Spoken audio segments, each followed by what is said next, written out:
We've covered Homebrew on many different systems on the channel over the years, and people often ask me, what are the origins of Homebrew? Where did it all begin? Now that's obviously not an easy question to answer, and there are a few things to consider.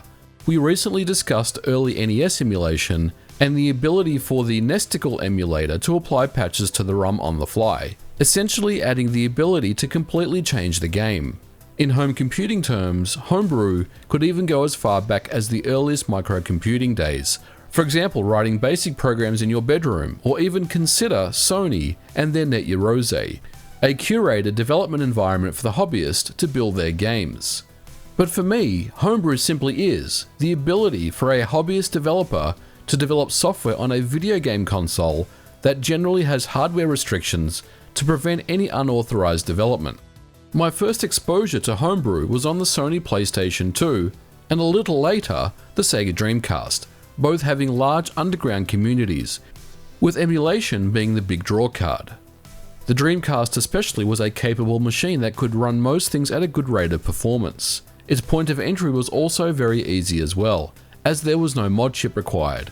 But for me, Homebrew didn't really get recognized until the launch of the original Xbox in 2001. And the homebrew scene there was legendary. It started the careers of many a homebrew developer, which later landed them jobs in the video game industry. But perhaps what I love about the OG Xbox homebrew scene is how much it's still very active and holds up in 2021.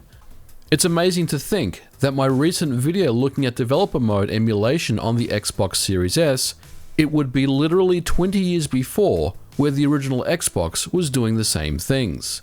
So, to be very clear, there were homebrew scenes out there on the Sega Dreamcast and the Sony PlayStation 2. In fact, the Dreamcast had a pretty large homebrew scene, and it's still very much active and relevant to this day. But for me, it wasn't until the original Xbox that released in 2001 where the homebrew communities really started to get some notice in the public eye. There are a few reasons that attracted homebrew developers to the original Xbox. First of all, the console was powerful, based on Windows, ran x86, and utilized DirectX. The API was not custom, so porting code from Windows wasn't difficult, as long as you kept to the confines of the hardware limits, notably the 64 megabytes of memory. The second and perhaps more important reason was it came with built-in storage and networking. This meant that homebrew tools could take advantage of them out of the box. They didn't need to be burnt onto CDs to be played like on the Dreamcast. They could be directly installed onto the Xbox's hard drive and launched with a custom dashboard. And this was one area where developers initially focused their efforts. The original Microsoft dashboard was iconic, but it didn't really do anything useful. But add in a custom dashboard that not only offered the ability to launch games, but rip them from DVD, the use of a file manager to move files around, run an FTP server to copy files to and from the hardware, play movies, run trainers and cheats, download patches, and run all the homebrew that you wanted, suddenly we've got a very compelling system on our hands. Microsoft would also include high-def screen modes that would future-proof the hardware for years, and Homebrew could take advantage of progressive scan modes up to 720p in widescreen. These days, that doesn't even seem like a thing that we should even discuss, but at the time, most people were utilizing CRTs, and many homebrew apps started adding 720p support in 2002. While custom dashboards was a good start, it was emulation that really kick-started the scene. When MAME and other arcade emulators such as Final Burn were ported to the OG Xbox, it offered up the ability at the time to copy an entire ROM set of games and launch them directly off the Xbox's hard drive. Back in 2001, emulation of Neo Geo Capcom CPS 1 and 2 was only available to those that had a fast PC with enough memory to play the games. Neo Geo games were still being released and dumped. The original Xbox was the only console in town that could run all of these games, and it could do it at full speed. MAME and Final Burn Alpha emulators are still being updated by the community even to this day. Of course, the original Xbox only ran a single core 733MHz processor, so of course there are games that it simply cannot run very well. But the system was best in class, and pretty soon people were hearing stories about how the OG Xbox was a system that they needed to get their hands on because it made for an amazing emulation box. It's not often that I can say that many communities work together, because most of the time, in these particular scenes, there was a lot of competition. However, there was one particular hurdle that could have potentially stalled emulation homebrew efforts, and that was RAM. We mentioned earlier that the original Xbox had 64 megabytes, and while it was plenty, it simply wouldn't be enough to load some larger ROMs such as Metal Slug 4 or Garou Mark of the Wolves without the system crashing and running out of memory. The Xbox would have no concept of virtual memory management, so the community would build their own, allowing for the largest games to load and run, and custom virtual memory management would make its way in lots of homebrew. And one thing that was great about the community was, for the most part, source code would be shared around and made available to all. But that's just the arcade stuff. On the home console side, many different emulators were ported and running on the OG Xbox. The standout would be Super NES emulation, which was very popular. Long before the SNES Classic, the OG Xbox could handle SNES games at full speed without even breaking a sweat. And because of the 4 controller ports, multi-tap games were available out of the box. Almost every emulator for the OG Xbox would provide many different graphics filtering options, and of course the ability to run in progressive scan screen modes. Sega Genesis emulation would also be very popular early on, and with that there were more discoveries about the hardware. Sega Genesis was cool, but what would be even cooler is if there was some way to play Sega CD games directly off the Xbox's DVD player. Well, as it turns out, the DVD player supported standard ISO 9660 CDs such as the PlayStation 1, Amiga CD32, Neo Geo CDs and the Sega CD, and that meant it became possible to build emulators that could directly boot CDs without needing to rip ISOs. Now we have a system that can not only read and play OG Xbox discs, but it can play much more. But one question would arise. What would be the limits of the hardware? How far could it be pushed? Was it even possible to run PlayStation 1 and Nintendo 64 games on the original Xbox? Surely there would be no way.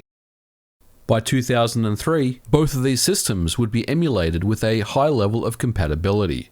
PlayStation 1 emulation took advantage of PCSX, and for those people that don't know, PCSX is the same emulator that's used in the recent PlayStation Classic. Because the OG Xbox's architecture was x86, PlayStation 1 emulation relied on a dynamic recompiler for its performance, and the Xbox would simply take advantage of it out of the box. Nintendo 64 emulation was a little more complex. It essentially combined 3 Nintendo 64 emulators, Project 64, 1964, and Ultra HLE. Because not one Nintendo 64 emulator was good enough at the time, the thought process was to combine 3 of the best and provide flexibility and options for the user. This emulator, known as Surreal 64, would be one of the highlights of the OG Xbox homebrew scene.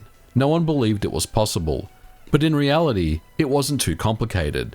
There were already open source Nintendo 64's emulators in the wild, and DirectX would be a good fit to map over the Nintendo 64's graphics API.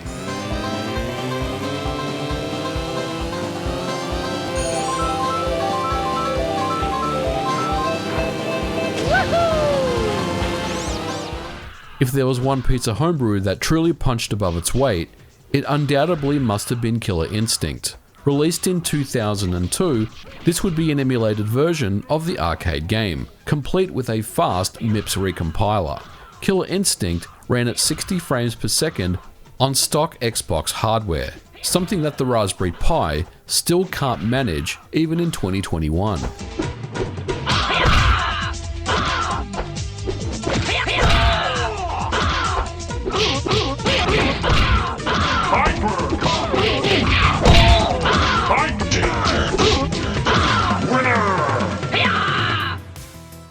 One other compelling reason for modding your Xbox for homebrew would most certainly be media players. The ability to have an all-in-one gaming device and media center for the living room was quite compelling, and Xbox Media Center was an essential piece of homebrew to handle the job. It supported all of the popular video codecs, but it did so much more. It would allow you to play DVDs out of the box and didn't need you to purchase a remote control and dongle device for the privilege. One popular feature was the ability to stream video over the network thanks to the built-in Ethernet. Xbox Media Center would also take advantage of widescreen and 720p screen modes, and also would become a suitable dashboard replacement for many users. If the OG Xbox needed a killer app, Xbox Media Center would be it. There would also be developers working on original Xbox Homebrew games. Most of them were pick up and play, but there were some standouts. And many games that were open source would inevitably find their way to the OG Xbox. And because the system is so versatile and easy to use, there are still many homebrew ports that are actively being developed and released for the original Xbox. In recent times, we've seen ports of Heart of Darkness, Half-Life 1, Tomb Raider, and Diablo, just to name a few. With 64 megabytes of memory and a 733 MHz processor, the OG Xbox really has no business running these games anymore, but it still holds up in a really impressive way. Now, obviously, I was a large part of the OG Xbox homebrew community back in the day, and I was responsible for some of the emulators that you saw in this episode. So there is a lot of nostalgia and a lot of great memories that I have of that particular era. But I did want to, once again, show what was going on back in 2001, 2002, 2003, many years before what we're seeing today with things like Raspberry Pi and these kind of cheaper Chinese handhelds that run emulators. All the stuff that was happening on the original Xbox really should not be forgotten, and it's one of the reasons why I wanted to revisit this topic for you guys, because the scene is still around. There is still a lot of really cool things that are going on in the homebrew community on the original Xbox, and it's definitely one that I love to revisit every so often. These days, it's fair to say that the OG Xbox has well and truly been surpassed, but the cost of entry to get there is a lot more expensive. For example, the Nintendo Switch has a very compelling homebrew scene as well, and we've already seen what can be done with a $299 Xbox Series S. And then there's the crowd that will tell me that the Raspberry Pi beats everything, and it represents the best value for money. The reality is the original Xbox still provides a much better user experience overall in most cases, and that includes many cheap Chinese console devices as well. Nintendo 64 emulation on a Raspberry Pi is a very painful thing, and forget about Killer Instinct, because there's no way that's going to run at anywhere near full speeds. Yet the original Xbox can handle both of these much better, and it's been doing it for almost 20 years. So in conclusion, it's 2021 and the original Xbox homebrew scene is still awesome. Quite simply, it represents one of the most impressive and complete homebrew scenes that you can find even to this day. It's still very possible to install your original Xbox in your entertainment center, hook it up to 720p HD, and have a wonderful emulation and homebrew experience that's still very much relevant today. Get bonus!